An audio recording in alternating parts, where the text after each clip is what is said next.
الحمدللہ رب العالمین والصلاة والسلام علی رسولہ الامین اما بعد فاعوذ باللہ من الشیطان الرجیم بسم اللہ الرحمن الرحیم وما ارسلناک الا رحمة للعالمین بسم اللہ الرحمن الرحیم رب اشرح لی صدری ویسر لی امری واحلل عقدۃ من لسانی یفقہوا قولی صدق اللہ العظیم۔ محترم ناظرین و سامعین، السلام علیکم ورحمۃ اللہ وبرکاتہ۔ پروگرام رحمۃ للعالمین کے ساتھ امام قیام الدین آپ کی خدمت میں حاضر ہے۔ ہم نے اپنے پچھلے پروگراموں میں عرب اقوام کے بارے میں ذکر کیا اور رسول اکرم صلی اللہ علیہ وسلم کی بعثت، ان کی پیدائش سے پہلے ان کے والد ماجد وہ دنیا سے رحلت فرما گئے تھے۔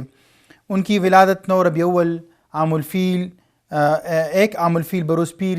بمطابق 20 اپریل 571 عیسوی کو ہوئی۔ سب سے پہلے ابو لہب کی لونڈی ثوبیہ نے آپ صلی اللہ علیہ وسلم کو دودھ پلایا۔ قبیلہ بنی سعد بن بکر، انہوں نے آپ صلی اللہ علیہ وسلم کی پرورش کی، اور حلیمہ سعدیہ انہوں نے تقریباً 4 برس تک آپ صلی اللہ علیہ وسلم کو اپنے پاس پالا اور ان کی پرورش فرمائی، اور 4 سال ہی کی عمر میں تقریباً رسول اکرم صلی اللہ علیہ وسلم کا شق صدر ہوا، اور دوبارہ وہ تقریباً 4 یا 5 سال کی عمر میں اپنے والدہ ماجدہ کے پاس واپس تشریف لے آئے۔ جب ان کی عمر 6 برس ہوئی تو رسول اکرم صلی اللہ علیہ وسلم اپنی والدہ ماجدہ اور حضرت عبد المطلب کے ساتھ مدینہ منورہ یثرب تشریف لے گئے تاکہ وہ اپنے والد گرامی کے قبر کی زیارت فرما سکے۔ واپسی پر ابوا کے مقام پر ان کی والدہ کا انتقال ہو گیا جب ان کی عمر صرف 6 سال تھی۔ جب ان کی عمر 8 سال اور 2 ماہ ہو گئی تو ان کے دادا حضرت عبد المطلب انتقال فرما گئے اور وہ اپنے چچا کی کفالت میں آ گئے۔ 15 سال کی عمر میں آپ صلی اللہ علیہ وسلم نے جنگ فجار میں شرکت فرمائی، جہاں آپ نے اپنے چچاؤں کو تیرے پکڑاتے رہے اور اس جنگ میں شرکت کی۔ 16 سال کی عمر میں رسول اکرم صلی اللہ علیہ وسلم نے خلف الفضول کے معاہدے میں شرکت فرمائی، اور 24 سال کی عمر میں آپ صلی اللہ علیہ وسلم نے تجارتی سفر شام کی طرف کیا سیدہ حضرت خدیجہ رضی اللہ عنہا کے لیے۔ اور جب آپ صلی اللہ علیہ وسلم کی عمر 35 سال تھی تو اس وقت آپ صلی اللہ علیہ وسلم نے جو حجر اسود کے اوپر جھگڑا برپا ہو گیا تھا اس کا فیصلہ فرمایا، اور اپنے ہاتھ مبارک سے خانہ کعبہ کی دیوار کے اندر آپ نے حجر اسود کو نصب فرمایا۔ جب ان کی عمر 40 برس ہو گئی تو غیبی اسرار کا ظہور ہوا جو خوابوں کی صورت میں تھا، اور حضرت عائشہ صدیقہ رضی اللہ عنہا فرماتی ہیں کہ محمد صلی اللہ علیہ وسلم کو سچے خواب آتے تھے، اور جو رات کو خواب میں دیکھتے صبح کو وہ چیز نمودار ہوتی۔ جب آپ کی عمر مبارک 40 سال 6 ماہ اور 12 دن ہو گئے تو پہلی وحی آپ صلی اللہ علیہ وسلم کے اوپر نازل ہو گئی، جو بمطابق 21 رمضان المبارک 10 اگست 610 عیسوی کو، اور تھوڑے وقت کے لیے تھوڑے وقفے کے ساتھ وحی کا سلسلہ رک رہا، اور پھر دوبارہ وحی کا آغاز ہوا اور محمد صلی اللہ علیہ وسلم کو تبلیغ کا حکم ہوا۔ محمد صلی اللہ علیہ وسلم کی جو زندگی ہے اور ان کی جو دعوت اور تبلیغ کا کام ہے، اس کو مختلف مراحل کے اندر مورخین نے اور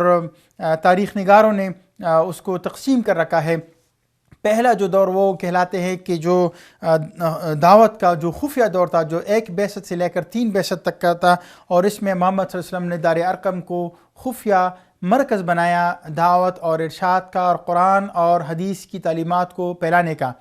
3 برسوں کے اندر تقریباً 40 صحابہ کرام انہوں نے اسلام کو قبول فرمایا، اور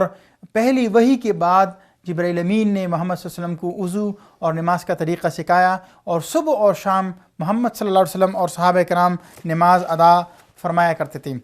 جو دوسرا مرحلہ ہے دعوت کا، وہ 4 نبوی سے لے کر یا 4 بعثت سے لے کر 6 بعثت تک کا ہے۔ اس میں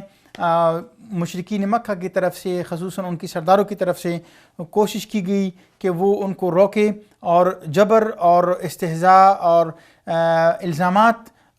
وہ انہوں نے اس طریقے سے مسلمانوں کو اور محمد صلی اللہ علیہ وسلم کو تنگ کرنا اس طرح شروع کر دیا۔ جب محمد صلی اللہ علیہ وسلم کو اللہ کی طرف سے، اللہ سبحانہ وتعالیٰ کی طرف سے حکم ملا کہ وانذر عشیرتک الاقربین، اپنے رشتہ داروں کو اور اپنے قریبی لوگوں کو ڈرائیے، تو محمد صلی اللہ علیہ وسلم نے اپنے خاندان کے تقریباً 45 لوگوں کو مدعو کیا، ان کی دعوت کا اہتمام فرمایا، اور ان کے سامنے جب دعوت پیش کرنے لگے تو ابو لہب نے مخالفت کی اور رسول اکرم صلی اللہ علیہ وسلم خاموش رہے۔ اس کے بعد دوسری مرتبہ رسول اکرم صلی اللہ علیہ وسلم نے اپنے خاندان کے لوگوں کو مدعو کیا، ان کے سامنے اسلام کی دعوت کھل کر پیش کی، اور ابو لہب جو ان کے چچا تھے انہیں نافرمانی کی اور مخالفت کی۔ اس کے بعد محمد صلی اللہ علیہ وسلم کو صفا پر چڑھے اور قریش کے مختلف قبیلوں کو نام لے کر پکارا، اور جب وہ جمع ہو گئے تو ان کے سامنے اسلام کی دعوت پیش کی، اور ابو لہب نے اس موقع پر بھی بہت برا بلا کہا نبی اکرم صلی اللہ علیہ وسلم کو، اور ایک روایت میں آتا ہے کہ اس نے کچھ کنکریاں اور مٹی اٹھا کر آپ صلی اللہ علیہ وسلم کی طرف پھینکی بھی تھی۔ اسی طرح اس کے بعد سورہ کافرون،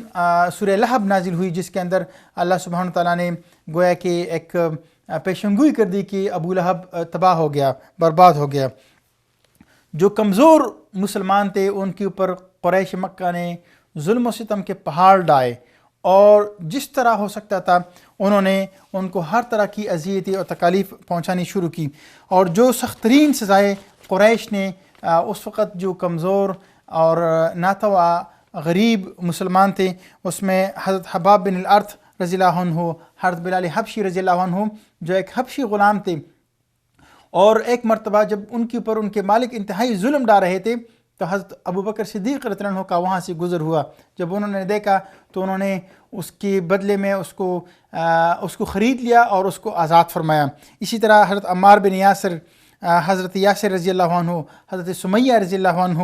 حضرت صہیب رضی اللہ عنہ، حضرت لبینہ رضی اللہ عنہ، حضرت زنیر رضی اللہ عنہ، حضرت ام عبیس رضی اللہ عنہ، یہ ان سب کے اوپر انتہائی ظلم و ستم ڈائے گئے، چونکہ یہ کمزور تھے، ان کی پشت پر قبیلے کی اور خاندان کی اس طرح کا اثر و رسوخ نہیں تھا، اس کی وجہ سے ان کو انتہائی شدت کے ساتھ ان کو تکالیف دی گئی۔ ایک مرتبہ رسول اکرم صلی اللہ علیہ وسلم آل یاسر کے پاس سے گزر رہے تھے اور ان کے اوپر ظلم ڈایا جا رہا تھا، تو نبی اکرم صلی اللہ علیہ وسلم نے فرمایا کہ اصبرو یا آل یاسر، اے آل یاسر آپ صبر کرے، اور آپ کی جگہ اور آپ کا ٹھکانہ جنت ہے۔ اس طریقے سے آپ اندازہ کر سکتے ہیں کہ محمد صلی اللہ علیہ وسلم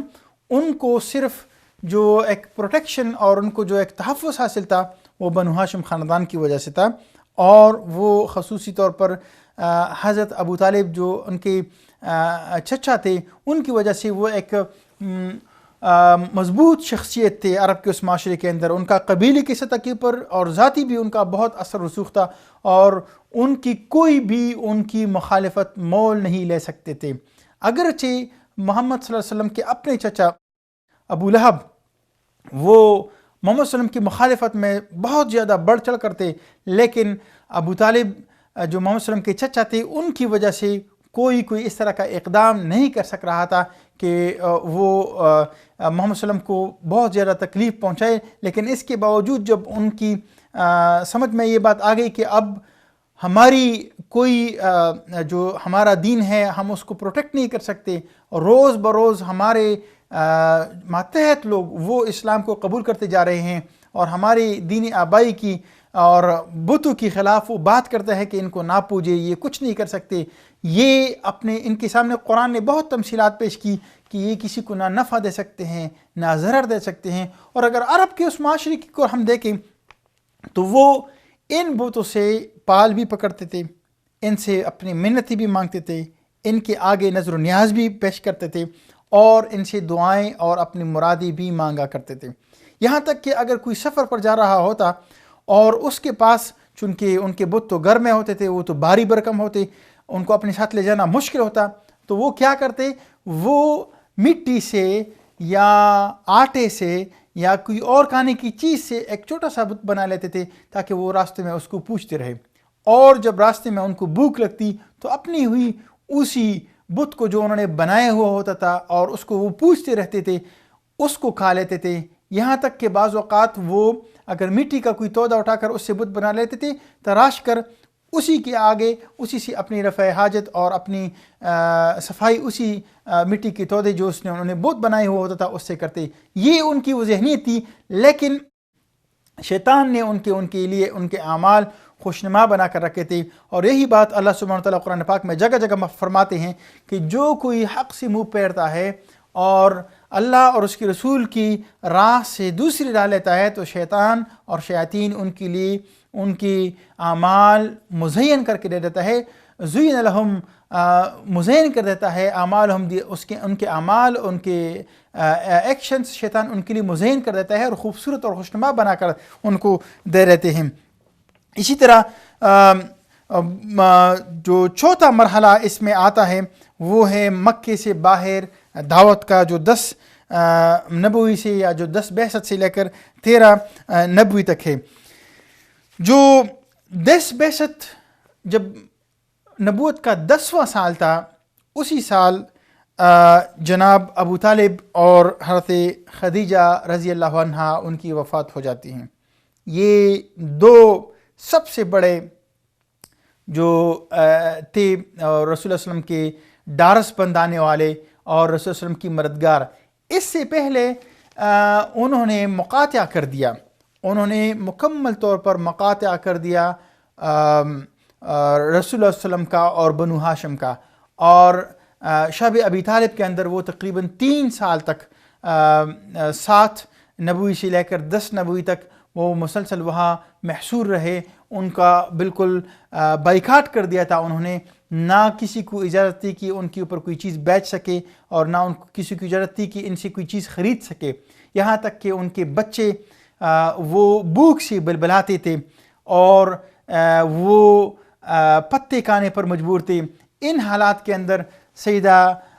خدیجہ رضی اللہ عنہا ہر طرح سے انہوں نے محمد صلی اللہ علیہ وسلم کا ساتھ دیا، چونکہ وہ ایک معزز اور بہت ہی بااثر خاتون تھی. تو بعض اوقات انہی کی وجہ سے باہر سے کھانے کی کوئی چیز آ جاتی اور وہ تقسیم کر دیتے تھے مسلمانوں کے اندر اور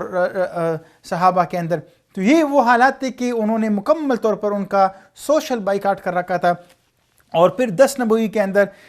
وہ ان کے اندر مشرکین مکہ کے اندر اختلاف پڑ گیا اور ان کا جو یہ بائیکاٹ تھا شب ابی طالب کی جو اندر وہ محصور تھے وہ ختم ہو گیا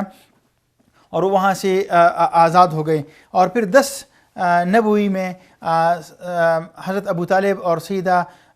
خدیجہ رضی اللہ عنہ کا انتقال جب ہو جاتا ہے تو رسول اکرم صلی اللہ علیہ وسلم نے اس کو عام الحزن یعنی غم کا سال قرار دیا، اس لیے کہ ان 2 شخصیات کی وجہ سے محمد صلی اللہ علیہ وسلم کو بہت زیادہ تحفظ اور پروٹیکشن حاصل تھی. جب وہ وفات پا گئے تو مشرکین مکہ اور زیادہ جری اور دلیر ہو گئے اور انہوں نے مختلف اور زیادہ انتہائی شدت کے ساتھ مسلمانوں کے اوپر اور رسول اکرم صلی اللہ علیہ وسلم کو تنگ کرنا شروع کر دیا. یہاں سے مایوس ہو کر کہ یہ لوگ مسلسل رسول اکرم صلی اللہ علیہ وسلم نے 10 سال تک ان کو دعوت کی طرف بلاتے رہے، سیدھی راہ کی طرف بلاتے رہے اور اس کے جواب میں مسلسل استہزاء، ہتک اور مختلف قسم کے الزامات اور تردید اور تکفیر جب وہ کرتے رہے تو اللہ کے نبی صلی اللہ علیہ وسلم نے طائف کی راہ لی. آپ اندازہ کر سکتے ہیں کہ اس وقت رسول اکرم صلی اللہ علیہ وسلم کی عمر 50 برس تھی اور عرب کی وہ تپتی گرمی اور ریگستان اور صحرا، اور رسول اکرم صلی اللہ علیہ وسلم کے ساتھ ان کا غلام تھا، صرف ایک آدمی ان کے ساتھ تھا اور وہ پیدل پا مکہ سے طائف کی طرف جا رہے ہیں صرف ایک اللہ کے پیغام کو پہنچانے کے لیے. وہ مکہ سے نکل پڑے اور طائف کے اندر پہنچے. طائف کے اندر جب رسول اکرم صلی اللہ علیہ وسلم پہنچتے ہیں تو طائف کی 3 بڑے سردار ان کے سامنے دعوت پیش کرتے ہیں. تو وہاں کے جو 3 بڑے سردار ہیں انہوں نے ایک نے کہا کہ اگر آپ واقعی اللہ کے رسول ہے تو کیا خانہ کعبہ کے پردے چاک ہو جاتے اور وہ اس بات کا ثبوت ہوتا کہ آپ اللہ کے پیغمبر ہیں. تو اس کے پردے چاک نہیں ہوئے، اس وجہ سے ہم نہیں مان سکتے کہ آپ اللہ کے پیغمبر ہیں، اللہ کے رسول ہیں. دوسرے کے پاس جب گئے تو وہ کہتا ہے کہ کیا اللہ سبحانہ وتعالیٰ کو آپ کے سوا کوئی اور آدمی نہیں ملا کہ جس کو سواری کے لیے گدا اور خچر تک میسر نہیں. اور جب تیسری انہوں نے بھی دعوت کو مسترد کر دیا. جب تیسری کے پاس پہنچے تو اس نے منطق چانٹی اور اس نے کہا کہ اگر آپ واقعی اللہ کے سچے رسول ہیں تو میں اس قابل نہیں ہوں کہ میں آپ سے بات کر سکوں، مطلب ہے کہ میرا درجہ بہت کم ہے. اور اگر آپ اللہ کے رسول نہیں ہیں اور آپ جھوٹے ہیں نعوذ باللہ تو پھر میں اس قابل نہیں ہوں کہ میں ایک جھوٹے آدمی سے بات کر سکوں. اس طریقے سے منطق چاٹ کر اس نے محمد صلی اللہ علیہ وسلم کی دعوت کو مسترد کر دیا. پھر ان تینوں سرداروں کو یہ بات سوجھی کہ اگر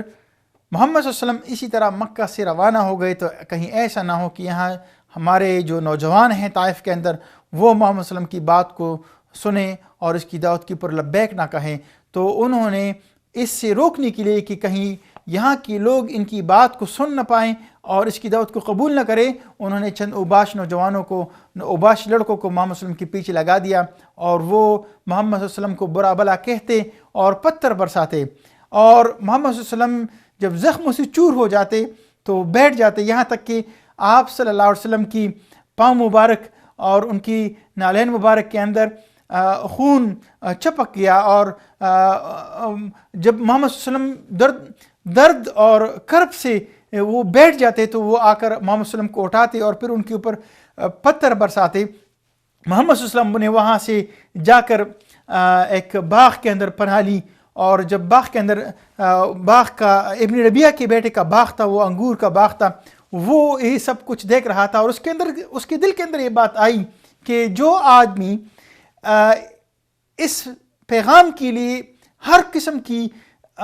تکالیف برداشت کر سکتا ہے تو وہ جھوٹا نہیں ہو سکتا. اس کے دل کے اندر یہ بات آئی کہ میں اس کو قبول کروں. جیسے ہی اس نے قدم بڑھائے تو اس کی جو اپنی چودراہٹ اور اس کی جو اپنی سرداری تھی وہ اس کے آڑے آئے، اور اس نے کہا کہ اگر میں نے یہ قبول کر لی تو میری جو سرداری اور جو میری چودراہٹ اور جو میری تھوڑی بہت حکمرانی ہے وہ ختم ہو جائے گی. اور پھر اس نے اس کے ایک نوکر اداس کو ان کے پاس بھیجا اور انہوں نے ایک پلیٹ میں انگور پیش کی، اور رسول اکرم صلی اللہ علیہ وسلم نے وہاں پناہ لی. جب نبی اکرم صلی اللہ علیہ وسلم کے سامنے انگور پیش کیا گیا تو رسول اکرم صلی اللہ علیہ وسلم نے بسم اللہ پڑھ کر اس کا انگور اٹھایا اور کھانے لگے. تو اداس نے بڑے حیران ہو کر پوچھا کہ آپ کون ہیں؟ آپ نے اللہ کے نام سے شروع کیا. تو اس نے کہا کہ میں اللہ کا رسول ہوں صلی اللہ علیہ وسلم. تو اس نے محمد صلی اللہ علیہ وسلم نے ان سے پوچھا کہ آپ کہاں سے تعلق رکھتے ہیں؟ تو اس نے جب ذکر کیا تو محمد صلی اللہ علیہ وسلم نے پوچھا کہ آپ یونس بن متی کے علاقے سے تعلق رکھتے ہیں، جو میرا بھائی ہے اور وہ بھی اللہ کے پیغمبر تھے، میرے ساتھ اس مشن میں وہ بھی شریک ہے. تو وہ محمد صلی اللہ علیہ وسلم کے اوپر ایمان لے آیا، اور وہ محمد صلی اللہ علیہ وسلم کی ہاتھوں کو بوسہ دے رہے تھے، اور اس کے جو مالک تھے وہ اس کو دیکھ رہے تھے. وہ اس کے اوپر غصہ ہو گئے اور اس کو بیچ دیا کہ واپس کھجور اور کام کے اوپر ان کو لگا دیا. وہاں سے نکل کر رسول اکرم صلی اللہ علیہ وسلم بہت ہی غمگین اپنے رب سے دست دعا ہے کہ اے میرے رب، میں تیری نور کی پناہ مانگتا ہوں. مجھے اس بات کا خوف ہے کہ تو مجھ سے ناراض ہو جائے. تو اگر مجھ سے راضی ہے تو مجھے دنیا کی ان تکالیف کا اور جو مخلوق کے اندر مجھ کو جو رسوا کیا گیا اس کی مجھے کوئی پرواہ نہیں. میں تیری پناہ میں آتا ہوں، تیری رضا چاہتا ہوں. یہ دعا اللہ کے نبی صلی اللہ علیہ وسلم فرما رہے تھے، اور اس دوران اللہ سبحانہ وتعالیٰ نے فرشتے بھیجے اور فرمایا کہ اگر آپ چاہتے ہیں تو طائف کے ان لوگوں کو 2 پہاڑوں کے اندر پیس کر رکھ دوں. تو اللہ رسول اکرم صلی اللہ علیہ وسلم نے ان سے کہا کہ نہیں، اللہ سبحانہ وتعالیٰ ان کی اولاد میں سے ایسے لوگ اٹھائیں گے جو اس دین کو قبول کر لیں گے. اور پھر آگے جا کر رسول اکرم صلی اللہ علیہ وسلم جب قرآن کی تلاوت فرما رہے تھے تو جنات کا ایک گروہ آیا اور انہوں نے محمد صلی اللہ علیہ وسلم کو گھیرے میں لے لیا اور انہوں نے قرآن کو سنا. جب رسول اکرم صلی اللہ علیہ وسلم کو اللہ سبحانہ تعالیٰ نے مبعوث فرمایا تو اس سے پہلے جنات وہ اوپر آسمانوں کو جاتے تھے، اور وہاں سے وہ ملائکہ کی جو اگلے دن کی جو ان کے کام اور ان کو جو کام سپرد ہوتے تھے اللہ سبحانہ تعالیٰ کی طرف سے اس کو انجام لانے کے لیے وہ جو پلان کرتے اور وہ بات وہ سن لیتے تھے. اور اگر کہیں فرشتوں کی ان کے اوپر نظر پڑتی تو ان کے اوپر ایک شہاب ثاقب ان کے اوپر پھینکا جاتا اور ایک شعلہ ان کے اوپر پھینکا جاتا جس سے یا تو مر جاتے یا پاگل بن جاتے. تو جب محمد صلی اللہ علیہ وسلم کو اللہ سبحانہ تعالیٰ نے مبعوث فرمایا اور پیغمبر بنایا اور قرآن کا نزول شروع ہو گیا تو جب یہ جنات اوپر کو جاتے تھے تو ان کا داخلہ مکمل طور پر بند ہو گیا، اور یہ اس بات کی اور اس فکر میں تھے، اس سوچ میں تھے کہ زمین کے اوپر کوئی چیز رونما ہوئی ہے جس کی وجہ سے ابھی ہمارا آسمان کے اندر اور اوپر جانا ہمارا ممنوع کر دیا گیا ہے، اور جیسے ہی وہ اوپر جانے کی کوشش کرتے تو ایک شعلہ ان کے اوپر چھوڑا جاتا، آگ کا شعلہ، جو ان کو یا تو بسم کر دیتا یا ان کو بالکل پاگل بنا دیتے تھے، خبط میں مبتلا کر دیتے تھے۔ یہ سب جنات زمین میں پھیل گئے، اور جب محمد صلی اللہ علیہ وسلم طائف کے اندر وہاں سے نکل رہے تھے تو جنات کے گروہ نے محمد صلی اللہ علیہ وسلم کو قرآن سنتے ہوئے وہاں پا لیا، اور انہوں نے قرآن کو سنا، اور جب انہوں نے قرآن کو سنا تو سورہ جن میں اللہ سبحانہ تعالیٰ نے فرمایا کہ جب وہ واپس ہو گئے اپنے قوم کی طرف تو انہوں نے اپنے قوم کے لوگوں سے کہا کہ انا سمعنا قرآنا عجبا یہدی الی الرشد فآمنا بہ،